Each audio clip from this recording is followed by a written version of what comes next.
প্রিয় শিক্ষক বন্ধুরা, আমরা এখন আছি ঢাকা বিশ্ববিদ্যালয় কেন্দ্রীয় শহীদ মিনারে। আমরা আসছি শিক্ষক আন্দোলনে দক্ষিণ সুরমা বিটিএর পক্ষ থেকে। আজকে আপনাদেরকে এখন আমি দক্ষিণ সুরমা বিটিএর আমরা এখানে যারা আন্দোলনে আসছিলাম তাদের মধ্যে থেকে আমাদের টিম লিডার যিনি জামাল স্যার, তার বক্তব্য আমরা শুনব। বলেন স্যার। সম্মানিত শিক্ষকবৃন্দ, আমরা ঢাকা কেন্দ্রীয় শহীদ মিনারে এখন অবস্থান করছি। আজকে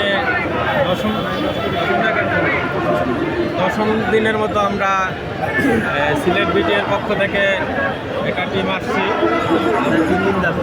আজকে 3 দিন যাবৎ আমরা শহীদ মিনারে অবস্থান করছি।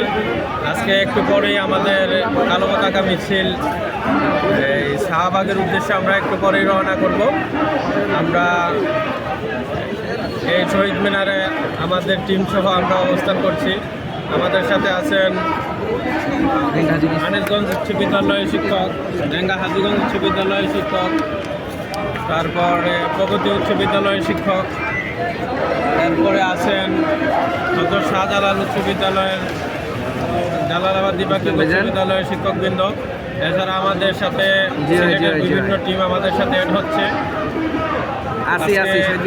3 দিন যাবৎ আমরা অবস্থান করছি। আপনারা 20% বাড়ি ভাড়া, তারপরে 75% কর্মচারীদের ভাতা এবং 1500 টাকা চিকিৎসা ভাতার উদ্দেশ্যে আমরা ঢাকা শহীদ মিনারে অবস্থান করছি।